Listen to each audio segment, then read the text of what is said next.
ધોરણ 10 સામાજિક વિજ્ઞાન પ્રકરણ નંબર 4 આજથી આપણે શરૂઆત કરી રહ્યા છીએ। તો વિદ્યાર્થી મિત્રો, આપણે ઇતિહાસ વિભાગ જે છે એની અંદર પ્રકરણ નંબર 4 જેનું નામ છે ભારતનો સાહિત્યિક વારસો। મિત્રો, ગયા વખતે આપણે વાત કરી હતી સાંસ્કૃતિક વારસાની, અને હવે વાત કરવાની છે આપણે સાહિત્યિક વારસો। સાહિત્ય એટલે શું?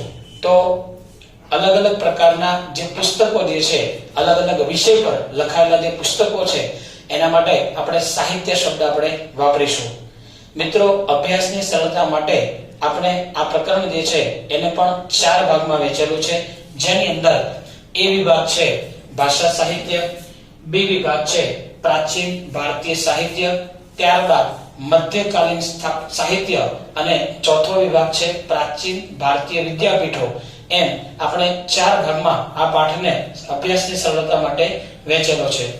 હવે બોર્ડની અંદર જે પ્રશ્નો પૂછાય છે આ પાઠમાંથી, તો એના સંદર્ભમાં આપણે વાત કરીએ તો આ ચેપ્ટર જે છે એ બોર્ડની અંદર 4 માર્કનું પૂછાય છે। અને મિત્રો, ખાસ આપણે એક વસ્તુને ધ્યાનમાં લઈશું આપણે કે આ પાઠમાંથી 4 ગુણનો પ્રશ્ન પૂછવાની જે સંભાવના છે એ વધારે છે, અને એટલા માટે આ પાઠમાંથી મોટા પ્રશ્નો જે છે એના પર આપણે ખાસ વેટેજ આપીશું, વધારે આપણે તૈયારી કરીશું। તો આજે આ પ્રકરણ જે છે એનો લેક્ચર નંબર 1 જે છે એ આપણે શરૂઆત કરી રહ્યા છે। તો વિદ્યાર્થી મિત્રો, સૌપ્રથમ આપણે ચર્ચા કરીશું પ્રસ્તાવનાથી। આ પાઠ જે છે એ શેના વિશે છે? તો વાત કરી રહ્યા છે કે માનવી પોતાના વિચારો, ભાવો, લાગણીઓ અને ઉર્મિઓ વગેરેને અન્ય સુધી પહોંચાડવા માટે કેટલાક હાવભાવ, ચિત્રો વગેરેનો સહારો લીધો હતો, અને કેટલાક ધ્વનિઓ કર્યા હતા જેમાંથી બોલી અને લિપિનો ઉદ્ભવ થયો। મિત્રો, અહીંયા આપણે વાત કરીએ છીએ કે આદિમાનવ જે છે કે જે વાનર જે છે એમાંથી પોતે આધુનિક માનવ બન્યો। પહેલા શરૂઆતમાં આદિમાનવ અને આદિમાનવમાંથી પોતે આધુનિક માનવ બન્યો, ત્યારે એને કોઈ પણ પ્રકારની ભાષા જે છે એ બોલતા નહોતો આવડતો, અને એટલા માટે એવું કહે છે કે પોતાના વિચારો વ્યક્ત કરવા માટે પોતે શું વિચારે છે એ સામેની વ્યક્તિને સમજાવવા માટે વિચારો, ભાવ, લાગણી અને ઉર્મિઓ વગેરેને અન્ય સુધી પહોંચાડવા માટે એટલે શું? તો કે સામેની વ્યક્તિ જે છે પોતે શું કહેવા માંગે છે, પોતાની લાગણી કેવી છે, પોતાનો ભાવ કેવો છે, પોતાના વિચારો કેવા છે એ વ્યક્ત કરવા માટે એ પોતે કેટલાક પ્રકારના હાવભાવ, ચિત્રો વગેરેનો સહારો લેતો હતો।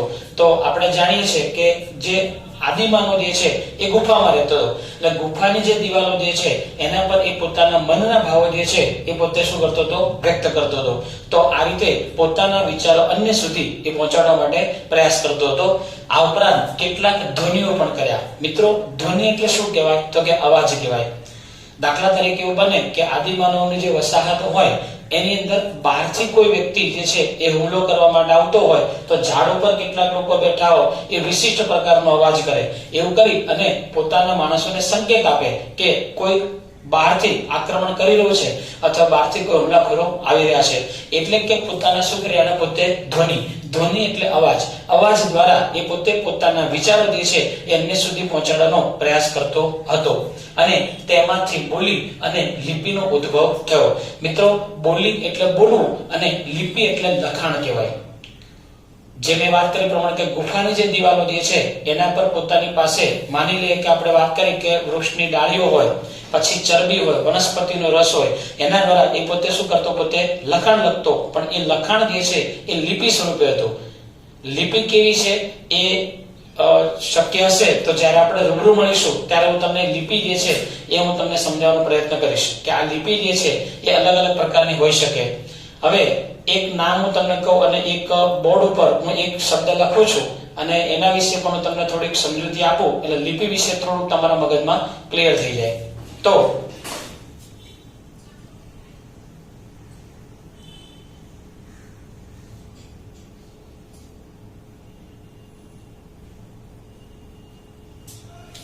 મિત્રો, અહીંયા જે બોર્ડ ઉપર મેં શબ્દ લખ્યો છે એ તમને એમ હશે કે સાહેબે તો બોર્ડ ઉપર લીટા કર્યા છે। ખરેખર એ લીટા નથી, આ એક પ્રકારની લિપિ છે જેને લઘુલિપિ તરીકે ઓળખવામાં આવે છે। આપણા માટે ગૌરવની વાત છે કે આ જે લિપિ છે એ ગુજરાતી ભાષાની છે, જેને આપણે લઘુલિપિ તરીકે આપણે ઓળખીએ છીએ અને અંગ્રેજીમાં તેને શોર્ટ હેન્ડ તરીકે ઓળખવામાં આવે છે. આ લિપિ જે છે એને અમરેલી લિપિ તરીકે ઓળખવામાં આવે છે. આ લિપિ જે છે એને શીખવા માટે ઓછામાં ઓછા 6 મહિનાથી શરૂ કરી અને 1.5 થી 2 વર્ષનો સમય લાગે. આ લિપિ જે છે એ અમરેલી જિલ્લામાં શરૂ થાય અને માટેનું નામ અમરેલી લિપિ પડ્યું. આ લિપિને લખવા માટે ખાસ કરીને ઇન્ક પેન જે છે જેને આપણે શાહી પેન કહીએ છીએ એનો ઉપયોગ કરવામાં આવે છે. અને આપણે જેમ ગુજરાતી ભાષા જે છે એની અંદર શબ્દ સમૂહ માટે એક શબ્દ હોઈ શકે, રૂઢિપ્રયોગો હોઈ શકે, એવું વ્યાકરણ જે છે એ પણ આમાં હોઈ શકે. તો અનેક પ્રકારની લિપિ કહેવાય. આના વિશે વિશેષતા જો આપણે રૂબરૂ મળીશું તો ચોક્કસપણે હું તમને ઘણું બધું એના વિશે શીખવાડીશ. તો વાત કરીશું આપણે તો આ રીતે બોલી અને લિપિનો ઉદ્ભવ થયો. આ લિપિએ ભાષાના ઘડતરમાં મોટો ફાળો આપ્યો. એટલે કે શરૂઆતની અંદર આપણે વાત કરીએ તો લિપિની શરૂઆત થઈ અને લિપિના આધારે ભાષાનું ઘડતર થયું. ત્યારબાદ વાત કરીએ સમયાંતરે વિચારો અભિવ્યક્ત કરવા માટે ભાષાનો ઉપયોગ કરવામાં આવ્યો. એટલે કે કોઈ પણ વ્યક્તિ જે છે એ પોતે જુદી જુદી ભાષા દ્વારા પોતાના વિચારોની અભિવ્યક્તિ એટલે કે રજૂઆત કરતો હતો. ત્યારબાદ વાત કરીએ આપણે ભાષાના સર્જનાત્મક પ્રયોગથી સાહિત્યનું સર્જન થયું. મિત્રો ભાષાનો ઉદ્ભવ થઈ ગયો અને એની અંદર પછી ગદ્ય અને પદ્ય એમ બે પ્રકારના સાહિત્યનું સર્જન થયું. ગદ્ય એટલે પાઠાત્મક અને પદ્ય એટલે કાવ્યાત્મક. તો જેટલા નવા નવા વિચારકો સમાજમાં આવતા ગયા એમણે પોતાના મનના જે વિચારો જે છે એને પોતે અહીંયા શબ્દ લખ્યો છે કે ભાષાનો ઉપયોગ કરી અને નવું નવું સર્જન કર્યું. હવે આપણે વાત કરી રહ્યા છીએ આખો જે પેરેગ્રાફ જે છે એને ટૂંકમાં આપણે સમજવાનો પ્રયત્ન કરી રહ્યા છીએ. તો સૌપ્રથમ મેં વાત કરી પ્રમાણે હાવભાવ, સંકેતો અને ચિત્રો. જ્યારે આપણે વાત કરીએ કે કોઈ પણ વ્યક્તિ જે છે એ પોતાના વિચાર અન્ય સુધી પહોંચાડવા માટે હાવભાવ, સંકેતો કે ચિત્રોનો એ પોતે ઉપયોગ કરતો હતો, જેમાંથી બોલી અને લિપિની શરૂઆત થઈ અને એના આધારે ભાષા અને ભાષાના આધારે સાહિત્ય જે છે એની રચના કરવામાં આવી. તો આપણે જે ચર્ચા કરી રહ્યા છે કે સાહિત્ય જે છે એનું મૂળ કયું છે તો કે છે આદિમાનવ જે છે. આદિમાનવ જે છે એને પોતાના હાવભાવ, સંકેતો અને ચિત્રો દ્વારા બોલી અને લિપિનો વિકાસ કર્યો અને એના દ્વારા ભાષાનો ઉદ્ભવ થયો અને એના દ્વારા સાહિત્યનું સર્જન થયું. તો ભારતના વિદ્વાનોએ પ્રાચીન સાહિત્યને બે ભાગમાં વહેંચ્યું છે.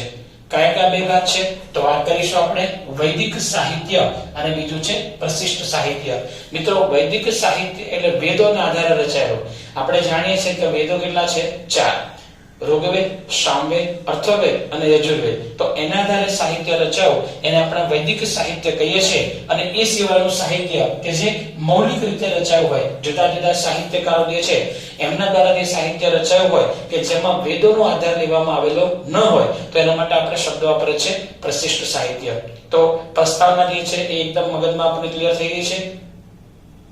ઓકે, હવે આપણે પહેલો મુદ્દો જે છે એ જોવાની શરૂઆત કરી રહ્યા છે ભાષા સાહિત્ય. તો સૌપ્રથમ ભાષા અને સાહિત્યનો વિકાસ જે છે એ સમજાવો. તો ભારતના ઇતિહાસ તરફ એક નજર નાખીએ તો સદીઓથી વિવિધ ભાષાનો ઉદ્ભવ થયેલો જોવા મળે છે. મિત્રો આપણો જે દેશ છે એ હજારો વર્ષ જૂની સંસ્કૃતિ ધરાવે છે.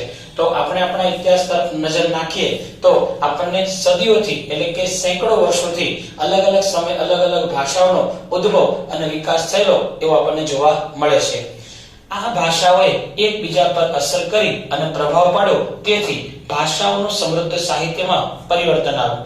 મિત્રો એક નાનકડી વાત કરું કે આપણી જે ગુજરાતી ભાષા જે છે એની જે માતૃભાષા જે છે અથવા તો એની મૂળ ભાષા જે છે એ સંસ્કૃત છે. સંસ્કૃતમાંથી પછી હિન્દી છે, ઉર્દુ છે, આવી અલગ અલગ ભાષાઓ જે છે એનો ઉદ્ભવ અને વિકાસ થયો. હવે સ્વાભાવિક છે કે કોઈ વ્યક્તિ જે છે જેને ગુજરાતી પણ આવડે છે અને મરાઠી પણ આવડે છે તો એ વ્યક્તિ જે છે મરાઠી સાહિત્ય વાંચી અને એનું ગુજરાતીમાં રૂપાંતર કરશે અને ગુજરાતી સાહિત્ય જે વાંચ્યું હોય એનો એ મરાઠીમાં અનુવાદ કરે. આનો અર્થ એ થાય કે બંને ભાષાનું સાહિત્ય સમૃદ્ધ બને. તો આ રીતે આપણે ફરીવાર જોઈએ આ ભાષાઓએ એકબીજા પર અસર કરી અને પ્રભાવ પાડ્યો, તેથી ભાષાઓના સમૃદ્ધ સાહિત્યમાં પરિવર્તન આવ્યું. ઘણી વખત એવું પણ જોવા મળે કે એક બીજી ભાષા જે છે એના શબ્દો એ બીજી ભાષામાં પણ બોલાતા હોય. આપણે મારવાડી ભાષાને સાંભળીએ તો તમે લોકો માર્કિંગ કરજો કે એમાં ઘણા બધા શબ્દ એવા છે કે જે ગુજરાતીમાં બોલાતા હોય. તો આનો અર્થ એ થાય કે બંને ભાષાઓ એકબીજા પર એનો પ્રભાવ પાડે. ઘણી વખત પણ એવું થાય કે બે ભાષાઓ જે છે ભેગી થાય, એમાંથી એક નવી ભાષા જે છે એનો ઉદ્ભવ થાય. વાત કરીએ છીએ આપણે પરિણામે નવી નવી ભાષાઓ અને નવા નવા સાહિત્યનું સર્જન થયું. એનું ઉત્તમ ઉદાહરણ એ સંસ્કૃત ભાષા છે. મિત્રો અહીંયા વાત કરી છે આપણે કે નવી નવી ભાષાઓ જે છે એ ભેગી થાય અને એમાંથી તદ્દન નવી શૈલીનો વિકાસ થાય, નવી ભાષાનો વિકાસ થાય. આ રીતે નવું નવું સાહિત્યનું સર્જન થયું કે જેનું ઉત્તમ ઉદાહરણ જે છે એને આપણે સંસ્કૃત તરીકે ઓળખી શકાય. જોઈએ આગળ તો માનવી માટે તો અભિવ્યક્તિ કરવાની ઉત્તમ તક ભાષા પૂરી પાડે છે.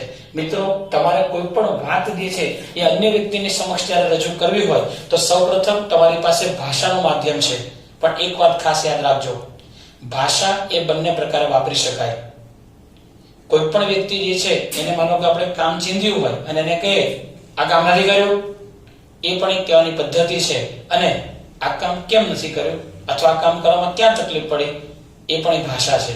તો ભાષા જે છે એ આપણા વિચારોને અભિવ્યક્ત કરવાનું ઉત્તમ માધ્યમ છે અને માટે ભાષા જે છે હંમેશા વિનમ્ર રાખવી જોઈએ. ફરીવાર વાત કરીએ તો માનવી માટે તો અભિવ્યક્તિનો અર્થ થાય રજૂઆત કરવી. તો અહીંયા માનવી માટે તો અભિવ્યક્તિ કરવાની ઉત્તમ તક ભાષા પૂરી પાડે. એનો અર્થ એ થાય કે ભાષાના માધ્યમથી આપણે આપણા મનમાં રહેલા વિચારો જે છે એ અન્ય સમક્ષ આપણે રજૂ કરી શકીએ. પ્રાચીન ભારતની લિપિ એ હડપ્પા સમયની છે જેને હજુ સુધી ઉકેલી શકાય નથી. મિત્રો ખાસ વાત યાદ રાખજો કે આપણા દેશની સૌથી જૂનામાં જૂની સંસ્કૃતિ એ હડપ્પીય સંસ્કૃતિ. હડપ્પીય સંસ્કૃતિમાંથી આપણને જે અવશેષો મળ્યા છે એ અવશેષોની અંદરથી આપણને લખેલું એક આપણને જે શિલા જે છે એ આપણને મળી આવી છે, એની પ્રતો પણ મળી આવી છે. પણ એ ભાષા કઈ છે એને વિદ્વાનો સહિત ઘણા બધા લોકો નિષ્ણાતોએ પ્રયત્ન કર્યા, પણ એ ભાષા કઈ છે એને હજી સુધી આપણે ઉકેલી શક્યા નથી. કારણ કે એની અંદર જે લિપિ વપરાય છે એ લિપિ લગભગ આજે આપણને ક્યાંય જોવા મળતી નથી. અને એટલા માટે એ વખતના જે રહસ્યો જે છે એ હજુ પણ કદાચ અકબંધ હોય એવું આપણે કહી શકાય. હવે આગળનું વાક્ય આપણે જોઈએ. મહર્ષિ પાણિની સંસ્કૃત ભાષાના મહાન વ્યાકરણ શાસ્ત્રી હતા. મિત્રો પરીક્ષાની અંદર ખાલી જગ્યા ખરા ખોટા MCQ માં પૂછાય, ધ્યાન રાખો. ફરીવાર તો મહર્ષિ પાણિની નામના વિદ્વાન છે જેમણે સંસ્કૃત ભાષાના મહાન વ્યાકરણ શાસ્ત્રી હતા. એટલે કે સંસ્કૃત ભાષાના વ્યાકરણ ગ્રંથ જે છે કે જેનું નામ છે અષ્ટાધ્યાયી. તો એમની રચના તેમણે ઈસવીસન પૂર્વે 4થી સદીમાં કરી હતી. મિત્રો ખાસ એક વસ્તુ યાદ રાખજો, ઈસવીસન પૂર્વે શબ્દ જ્યારે લખાય ત્યારે એનો અર્થ એ થાય ઈસવીસનની શરૂઆત થયાના પહેલા. પછી આપણને સમયગાળો આપ્યો છે, અહીંયા લખે છે 4થી સદી, એટલે કે અંદાજે 400 વર્ષ પહેલા. અત્યારે વાત કરીએ 21મી સદી ચાલુ છે, આપણે વાત કરીએ છીએ ઈસવીસન પૂર્વે એટલે ઈસવીસન 0 અને એના કરતા -400. તો આ રીતે ઈસવીસન પૂર્વે 4થી સદીમાં મહાન વ્યાકરણ શાસ્ત્રી પાણિની કે જે સંસ્કૃત ભાષાના મહાન વ્યાકરણના રચયિતા હતા, તેમણે અષ્ટાધ્યાયી નામના ગ્રંથની શું કરી તેમણે રચના કરી હતી. ત્યારબાદ આપણે વાત કરીએ સંસ્કૃત ભાષાને આર્યોની ભાષા, ઋષિઓની ભાષા કે વિદ્વાનોની ભાષા તરીકે ઓળખવામાં આવે છે. મિત્રો આપણે વાત કરીએ કે આ જે સંસ્કૃત ભાષા જે છે એનો મહત્તમ ઉપયોગ આર્ય પ્રજા કરતી અને માટે એને આપણે આર્યની ભાષા કહેતા. ત્યારબાદ આપણે વાત કરીએ કે જે અલગ અલગ પ્રકારના વેદો જે છે એ પણ સંસ્કૃત ભાષામાં લખાય, માટે પણ આપણે તેને શું કહે છે ઋષિ મુનિઓની ભાષા.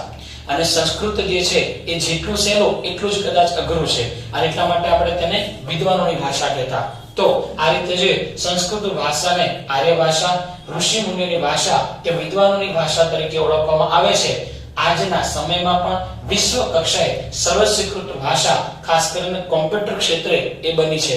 મિત્રો આપણે Google નું મેઇન પેજ જોઈએ અને ત્યાં તમે જોયું હશે કે ત્યાં Google નો જે લોગો છે એની નીચેના ભાગમાં આપણે સર્ચ બાર આવશે અને સર્ચ બારની નીચેના ભાગમાં અલગ અલગ ભાષાઓ જે છે એમાં લખ્યું છે અપની ભાષા કા ચયન કરે. એટલે એનો અર્થ એ થાય કે આપણે લેંગ્વેજ સિલેક્ટ કરી કે આપણે કઈ ભાષામાં સર્ફિંગ કરવું છે. તો એની અંદર એક ભાષા છે સંસ્કૃત ભાષા.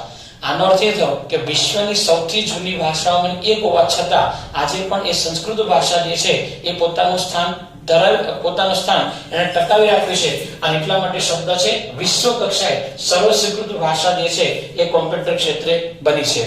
બીજી એક વાત, આપણે સામાન્યપણે એવું જોતા આવ્યા છીએ અથવા તો આપણે સામાન્યપણે એવું માનીએ કે ભારત જે છે દુનિયાની પ્રાચીનતમ સંસ્કૃતિ ધરાવતો દેશ છે. સંસ્કૃત ભાષાનો ઉદ્ભવ અને વિકાસ જે છે એ વધારે થયો એટલે ભારત એ સંસ્કૃત ભાષાનો હબ હોય એવું આપણે માની શકીએ. પણ મિત્રો આ વાતમાં થોડું આપણે ધ્યાન ઉપર લેવાની વાત છે કે જર્મની દેશ જે છે એની અંદર તો મોટી મોટી સંસ્કૃત યુનિવર્સિટીઓ પણ છે. આપણા કરતા સંસ્કૃત ભાષામાં કદાચ ત્યાં વિદ્વાનોની સંખ્યા વધારે છે. કહેવાનું તાત્પર્ય છે કે સંસ્કૃત ભાષા જે છે એની અંદર જર્મની જે છે એને પણ ખૂબ સારો વિકાસ કર્યો છે. તો આપણે વાત કરી રહ્યા છે વર્તમાન સંસ્કૃત ભાષામાં મુખ્યત્વે ધર્મ, તત્વજ્ઞાન અને જ્ઞાન વિજ્ઞાનની ભાષા હતી. એટલે કે સંસ્કૃત ભાષામાં જે સાહિત્ય રચાયું એ મુખ્યત્વે ધર્મને લગતું, તત્વજ્ઞાનને લગતું અને જ્ઞાન વિજ્ઞાનને લગતું એમાં લખાણ અથવા સાહિત્યની રચના કરવામાં આવી હતી. ત્યારબાદ વર્તમાન સમયમાં સંસ્કૃત ભાષાનો ઉપયોગ ઓછો છે. મિત્રો અત્યારે તમે જોવા જાઓ તો મુખ્યત્વે 10 ધોરણ સુધી આપણને સંસ્કૃત જે છે એનો અભ્યાસ જોવા મળે. ત્યારબાદ માની લે કે કોઈ વિજ્ઞાન વિષયની અંદર જતું હોય BMSK માં તો એમાં કદાચ સંસ્કૃત વિષયનો ઉપયોગ થાય.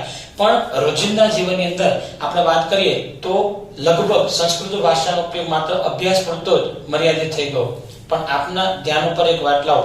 મહારાષ્ટ્રમાં કોઈ એક ગામ છે, એ ગામની અંદર જેટલા પણ લોકો વસવાટ કરે છે એ લોકો આજે પણ એકબીજા સાથે જ્યારે વાતચીત કરે છે એ માત્ર ને માત્ર સંસ્કૃત ભાષામાં વાત કરે છે. એ ગામનું નામ મને ખ્યાલ નથી પણ એ લોકો મુખ્યત્વે સંસ્કૃત ભાષા જે છે એને એટલું મહત્વ આપે છે. બીજી વાત કરીએ આપણે તો તેના ધાર્મિક કાર્યો અને પૂજા વિધિમાં એનો ઉપયોગ કરવામાં આવે છે. અત્યારે આપણે જોઈએ કે તમારી ઘરે કોઈ પણ ભૂદેવ જે છે એ પોતે વિધાન કરવા માટે આવે, કર્મકાંડ કરવા માટે આવે તો એ પોતે સંસ્કૃતમાં શ્લોક બોલશે અને પછી તમને શ્લોક સમજાવશે.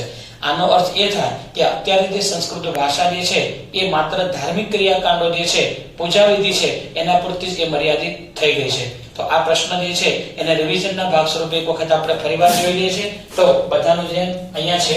શરૂઆત કરીએ આપણે તો ભાષા અને સાહિત્યનો વિકાસ સમજાવો. ભારતના ઇતિહાસ તરફ એક નજર નાખીએ તો સદીઓથી વિવિધ ભાષાઓનો ઉદ્ભવ થયેલો જોવા મળે છે. આનો અર્થ એ થાય કે આપણા દેશનો જે ઇતિહાસ છે એમાં સદીઓથી અલગ અલગ ભાષાનો ઉદ્ભવ અને વિકાસ થયેલો જોવા મળે છે. ત્યારબાદ આ ભાષાઓ એકબીજા પર અસર કરી અને પ્રભાવ પાડ્યો, તેથી ભાષાઓ જે છે એમાં સમૃદ્ધ સાહિત્યમાં પરિવર્તન આવ્યું. એટલે કે એનો અર્થ એ થાય કે દરેક ભાષા જે છે એને બીજી ભાષા પર પોતાનો પ્રભાવ રચ્યો. માની લઈએ કે આપણે વાત કરીએ એક વ્યક્તિ હિન્દી અને ગુજરાતી બંને ભાષા જાણે છે તો સ્વાભાવિક છે કે બંને જ સાહિત્યનો પોતે અભ્યાસ કરશે. ગુજરાતીનો હિન્દીમાં અનુવાદ કરે અને હિન્દીનો ગુજરાતીમાં અનુવાદ કરે તો લાભ બંને ભાષા જાણનારા લોકોને થાય. આ ઉપરાંત સાહિત્યમાં નવી નવી ભાષાઓ અને નવા નવા સાહિત્યનું સર્જન થયું, જેનું ઉત્તમ ઉદાહરણ છે સંસ્કૃત ભાષા. આપણે જાણીએ છીએ કે સંસ્કૃતમાંથી અનેક નવી નવી ભાષાઓનો ઉદ્ભવ અને વિકાસ થયો અને એમાં પણ નવું સાહિત્યનું સર્જન થયું. માનવી માટે તો અભિવ્યક્તિ કરવાની ઉત્તમ તક એ ભાષા પૂરી પાડે છે. અભિવ્યક્તિ એટલે રજૂઆત કહેવાય. તો માનવી જે છે એના માટે રજૂઆતની સૌથી ઉત્તમ જો પરિસ્થિતિ હોય તો એ માત્ર ભાષા, કે ભાષાના માધ્યમથી પોતાનો વિચાર, પોતાની લાગણી એ અન્ય વ્યક્તિ સમક્ષ પોતે રજૂ કરી શકે. પ્રાચીન ભારતની વિવિધ લિપિ હડપ્પા સમયની છે જેને હજુ સુધી ઉકેલી શકાય નથી. એટલે કે ભારતની સૌથી જૂનામાં જૂની સંસ્કૃતિ જે છે એ કઈ છે તો કે છે જે હડપ્પા કાળની સંસ્કૃતિ, જે ભાષા છે કે જેને ઇતિહાસકારોએ પ્રયત્ન કર્યા પણ હજુ સુધી તેને ઉકેલી શક્યા નથી. ત્યારબાદ વાત કરીએ આપણે મહર્ષિ પાણિની સંસ્કૃત ભાષાના મહાન વ્યાકરણ શાસ્ત્રી હતા, જેમણે અષ્ટાધ્યાયી નામના ગ્રંથની રચના ઈસવીસન પૂર્વે 4મી સદીમાં કરી. એટલે ખાસ કરીને આપણે સમયગાળો પણ યાદ રાખીશું કે ઈસવીસનની શરૂઆત પહેલા 4મી સદીમાં મહર્ષિ પાણિની દ્વારા અષ્ટાધ્યાયી નામના સંસ્કૃત ગ્રંથ જે છે એની રચના કરવામાં આવી. સંસ્કૃત ભાષા જે છે એને આર્યોની ભાષા, ઋષિઓની ભાષા કે વિદ્વાનોની ભાષા તરીકે ઓળખવામાં આવે છે. આજના સમયમાં પણ વિશ્વ કક્ષાએ તે સર્વસ્વીકૃત ભાષા ખાસ કરીને કોમ્પ્યુટર ક્ષેત્રે બની છે. સંસ્કૃત ભાષાની અંદર મુખ્યત્વે ધર્મ, તત્વજ્ઞાન અને જ્ઞાન વિજ્ઞાન જે છે એનું જે લખાણ છે એ આ સાહિત્યમાં કરવામાં આવેલું છે. ત્યારબાદ વાત કરીએ વર્તમાન સમયમાં સંસ્કૃત ભાષાનો ઉપયોગ ઓછો છે. અત્યારે હાલમાં જોવા જઈએ તો શાળાકીય જે જીવન છે એ દરમિયાન સંસ્કૃતનો અભ્યાસ કરવામાં આવે એ પછી બહુ જ ઓછા લોકો છે કે જે લોકો સંસ્કૃત જે છે એનો ઉપયોગ કરતા હોય. સાથે સાથે વાત કરીએ તે ધાર્મિક કાર્યો અને પૂજા વિધિમાં આ ભાષાનો મુખ્યત્વે ઉપયોગ કરવામાં આવે છે. એટલે કે ભૂદેવો જે છે એ આપણા ઘરે જ્યારે વિધિ વિધાન કરવા માટે આવે ત્યારે પોતે સંસ્કૃત ભાષામાં શ્લોક જે છે એ પોતે બોલી અને સાથે પૂજા વિધિમાં એનો ઉપયોગ કરે છે. આપણે એ વિભાગ ભાષા સાહિત્યનો અભ્યાસ કર્યો. હવે આપણે બી વિભાગ પ્રાચીન ભારતીય સાહિત્ય જે છે એના વિશે આપણે શીખવાનું શરૂઆત કરીએ છીએ. આ પાઠની અંદર આપણે વાત કરી પ્રમાણે કે ભાષા સાહિત્ય, પ્રાચીન ભારતીય સાહિત્ય, ત્યારબાદ મધ્યકાલીન સાહિત્ય અને પ્રાચીન વિદ્યાપીઠો એમ 4 ભાગમાં પાઠને વહેંચ્યો છે. એ વિભાગ પછી આપણે બે વિભાગ તરફ જઈ રહ્યા છીએ. તો પ્રાચીન ભારતીય સાહિત્ય જે છે એના વિશે નોંધ લખો. તો મિત્રો આપણે વાત કરી કે વિદ્વાનોએ જે પ્રાચીન સાહિત્ય જે છે એને 2 ભાગમાં વહેંચ્યું છે. એક વૈદિક સાહિત્ય અને બીજું પ્રશિષ્ટ સાહિત્ય. તો આપણે સૌપ્રથમ શરૂઆત કરી છે આપણે વૈદિક સાહિત્યની. મિત્રો આ ટોપિક જે છે એ આગળના લેક્ચરમાં પણ કન્ટિન્યુઅસ રહેશે, પણ અત્યારે આ ટોપિકને આપણે શરૂઆત કરીએ છીએ. તો વૈદિક સાહિત્યમાં સૌપ્રથમ આપણે વાત કરીશું વેદોની. તો વેદોનો અર્થ થાય છે જ્ઞાન. મિત્રો આપણે વાત કરી કે જેટલા પણ વેદો જે છે એ વિભિન્ન પ્રકારનું જ્ઞાન એ પ્રદાન કરે છે. ત્યારબાદ વાત કરીએ વેદો જે છે એની સંખ્યા કેટલી છે? 4. પ્રથમ વેદ છે ઋગ્વેદ, સામવેદ, અથર્વવેદ અને ચોથો છે યજુર્વેદ. તો આ 4 ગ્રંથો જે છે એનો પ્રાથમિક પરિચય આપણે મેળવીએ. મિત્રો પ્રાથમિક પરિચય એટલે હું શબ્દ વાપરું છું કે આખો જે બ્રહ્માંડો હોય એમાંથી માત્ર ધૂળનો એક માનો કે રજકણનો એક ટુકડો હોય એના જેટલી વાત છે. આ ગ્રંથો કોને કહેવાય એટલું જ આપણે સમજીએ છીએ. નહીતર આ ગ્રંથોને સમજવા એ એક ગ્રંથ જે છે એ 700-800 પેજનો એક ગ્રંથ હશે. એનો અર્થ એ થાય કે એની અંદર બહુ જ ગૂઢ પ્રકારનું જ્ઞાન રહેલું હોય છે. અને એટલા માટે શરૂઆતમાં આપણે માત્ર એના પરિચયથી ચલાવીએ. તો પ્રથમ વાત કરીએ આપણે ઋગ્વેદ. તો ભારતીય સાહિત્યનું પ્રાચીનતમ પુસ્તક છે. ફરીવાર મિત્રો ભારતીય સાહિત્યનું પ્રાચીનતમ એટલે સૌથી જૂનામાં જૂનું, જે 10 ભાગમાં વહેંચાયેલો ગ્રંથ છે. એટલે કે આ ઋગ્વેદ જે છે એ 10 ભાગમાં, અંગ્રેજીમાં એક શબ્દ આપણે વાપરીએ વોલ્યુમ શબ્દ કહેવાય, 10 ભાગની અંદર આ ગ્રંથ જે છે એ વહેંચાયેલો છે. આ ગ્રંથમાં 1028 ઋચાઓનો સંગ્રહ છે. મિત્રો ઋચાઓ એટલે સ્તુતિ, શ્લોક અથવા તો મંત્ર. તો અહીંયા આ ગ્રંથની અંદર 1028 જેટલી ઋચાઓનો સંગ્રહ છે. આ ઋચાઓમાંથી મોટા ભાગની ઋચાઓ જે છે એ દેવોને લગતી સ્તુતિઓ છે. મિત્રો આનો અર્થ એ થાય કે આ જે સ્તુતિઓ જે છે એ ક્યાંક ને ક્યાંક દેવો છે. દાખલા તરીકે વરુણદેવ છે, વાયુદેવ છે, અગ્નિદેવ છે, એવી રીતે અલગ અલગ પ્રકારના દેવોને લગતી સ્તુતિઓ છે. આ સ્તુતિઓ યજ્ઞ પ્રસંગે કરવામાં આવતી હતી. એટલે જ્યારે પણ નાના મોટા યજ્ઞ યાગાદી હોય એવા વખતે આ સ્તુતિઓ જે છે એનું ગાન કરવામાં આવતું હશે. તેમાંથી ઉષા એટલે કે સવારને સંબોધન કરતી સ્તુતિ એ ખૂબ જ મનમોહક છે, સુંદર. અહીંયા શબ્દ લખ્યો છે ઉષા. ઉષા એટલે જ્યારે સવારમાં સૂર્યોદય થાય તો ત્યારે આ સ્તુતિ જે છે એની રચના કરવામાં આવી છે. તે સાંભળવામાં ખરેખર સુંદર છે. આ ગ્રંથ સપ્ત સિંધુ પ્રદેશમાં વસવાટ કરતા આર્યની રાજકીય, ધાર્મિક, સામાજિક અને આર્થિક સ્થિતિનું વર્ણન કરે છે. એટલે કે આ ગ્રંથ જે છે એ સ્તુતિ, મંત્રો અને ઋચાઓ તો દર્શાવે છે, પરંતુ સાથે સાથે સપ્ત સિંધુ પ્રદેશમાં જે આર્યો વસવાટ કરતા હતા તો આર્યનું લોક જીવન કેવું હતું, રાજકીય જીવન કેવું હતું, સામાજિક જીવન કેવું હતું, ધાર્મિક જીવન કેવું હતું, આ દરેક બાબતો જે છે એનું વર્ણન પણ આ ઋગ્વેદ ગ્રંથમાં કરવામાં આવેલું છે. ત્યારબાદ બીજો ગ્રંથ જે છે સામવેદ. આ વેદમાં ઋગ્વેદની ઋચાઓનું ગાન કરવા માટે રચવામાં આવે છે. એટલે કે આ ઋગ્વેદની અંદર જે 1028 જેટલી ઋચાઓ રચવામાં આવી છે એને કઈ રીતે ગાવી, એની રાગ રાગણી કેવી છે એ માટે આ સામવેદ ગ્રંથ જે છે એ આપણને સમજાવે છે. આ શ્લોકો રાગ અને લય સાથે ગવાય છે, માટે તેને સંગીતની ગંગોત્રી તરીકે ઓળખવામાં આવે છે. આ શબ્દ આપને યાદ આવ્યો હશે, સંગીતની ગંગોત્રી. કયા પ્રકરણમાં શીખ્યા હતા? બીજા ચેપ્ટરમાં. તો ફરીવાર આપણે જોઈએ તો અહીંયા સામવેદ નામનો ગ્રંથ શ્લોકો અને સામવેદની અંદર જે રોગવેદની અંદર આપેલા જે શ્લોકો છે એને રાગ અને લય સાથે કઈ રીતે ગવાય એનું એની અંદર જ્ઞાન એટલે કે સમજણ આપવામાં આવ્યું છે, અને માટે આ ગ્રંથને આપણે સંગીતની ગંગોત્રી તરીકે ઓળખીએ છીએ. ત્યારબાદ ત્રીજો ગ્રંથ જે છે યજુર્વેદ. યજુર્વેદ જે છે એને યજ્ઞના વેદ તરીકે ઓળખવામાં આવે છે. યજ્ઞનો વેદ કહેવા માટેનો અર્થ શું થાય મિત્રો? કે યજ્ઞ પ્રસંગે ખાસ કરીને આની અંદર રહેલી ઋચાઓ જે છે એનું ગાન કરવામાં આવતું હશે.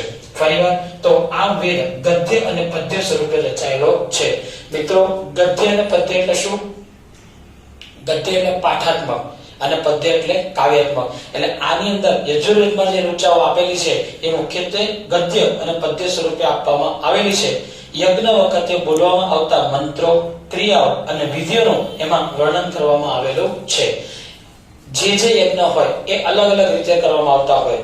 નવચંડી યજ્ઞ અલગ હોય, એના પછી પિતૃ હવન જે છે અલગ હોય, એના પછી વાત કરીએ શિવ યજ્ઞ જે છે, વિષ્ણુ યાગ જે છે, ગણેશ યાગ છે.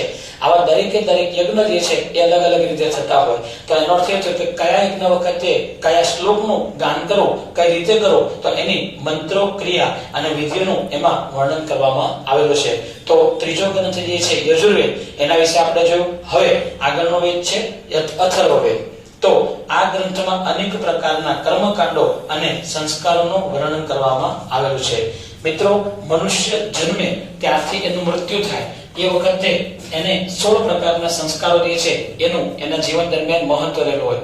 શરૂઆત ગર્ભ સંસ્કારથી થાય અને છેલ્લે અંતિમ સંસ્કાર આવે. એના પછી નામકરણ સંસ્કાર છે, લગ્ન સંસ્કાર છે, પછી યજ્ઞોપવિત સંસ્કાર છે, જાતક એટલે નામકરણ વિધિ જે છે. આવા અલગ અલગ પ્રકારના 16 સંસ્કારો મનુષ્યના જીવન દરમિયાન રચાયેલા હોય. તો આ 16 સંસ્કાર કયા કયા છે, એનું માનવીના જીવન માટે શું મહત્વ છે એ આપણને અથર્વવેદ જે છે એના દ્વારા સમજાવવામાં આવ્યું છે. આ ઉપરાંત અલગ અલગ પ્રકારના કર્મકાંડો જે છે એટલે કે જે વિધિ વિધાન છે એ પણ માનવીના જીવન માટે કેમ મહત્વના છે એનું વર્ણન આપવામાં આવેલું છે. મિત્રો આ સાથે આપણે આજનો લેક્ચર જે છે એને આપણે સમાપ્ત કરીએ છીએ. પણ એના પહેલા આપણે સમજાવવા માટે હું તમને આ બોર્ડ વર્ક કરી અને બધું તમને લખી અને બધું તમને સમજાવું છું. હવે રહી વાત તમારી, કારણ કે બોર્ડની પરીક્ષા આપવા માટે તો વિદ્યાર્થીને જવાનું છે, તો એના માટે લખાણ લખવાનું જે છે એનું શું? તો હું તમને તમારી સંસ્થાના માધ્યમથી હું તમને પીડીએફ ફાઇલ જે છે એ હું તમને મોકલાવું છું. પીડીએફ ફાઇલની અંદર જે મુદ્દાઓ આપેલા છે એ જ મુદ્દાઓ જે છે એને આપણે બોર્ડ ઉપર નોંધીએ છીએ અને એ જ વસ્તુ તમને સમજાવું છું. એટલે બોર્ડ ઉપર જે વાત આવે છે એ માત્ર આપણે સમજવાની છે, એને આપણે આપણા મનની અંદર ઉતારવાની છે. લેશનની જે વાત આવે તો તમને જે પીડીએફ ફાઇલ આપવામાં આવે એ પીડીએફ માંથી જેટલા મુદ્દા ચાલ્યા હોય એટલા જ મુદ્દા તમારે લખવાના છે. આખી પીડીએફ ફાઇલ એડવાન્સમાં લખવાની નથી. કારણ એક જ છે, અત્યારથી તમે બધું લખી નાખશો તમને કઈ સમજણ નહીં પડે. એટલે જ્યારે જેટલું પણ ચાલતું જાય એટલું જ ટોપિક્સ જે છે એ તમારે તમારી નોટબુકમાં ઉતારવાના છે. એટલે તમારે સંસ્થાના માધ્યમથી મારી પાસેથી પીડીએફ માંગી લેવાની અને પીડીએફ જે છે એ તમારે ઘરે તમારી મોબાઈલ છે અથવા તમારી પાસે ગેજેટ્સમાં રાખવાની અને પછી એમાંથી જેટલું ચાલે એટલું તમારે લખવાનું છે. તો આજે જે ચાલ્યું છે એક વખત તમારી નોટબુકમાં તમે ઉતારી દેજો. આપનો દિવસ શુભ રહે. ખૂબ ખૂબ ધન્યવાદ. આભાર.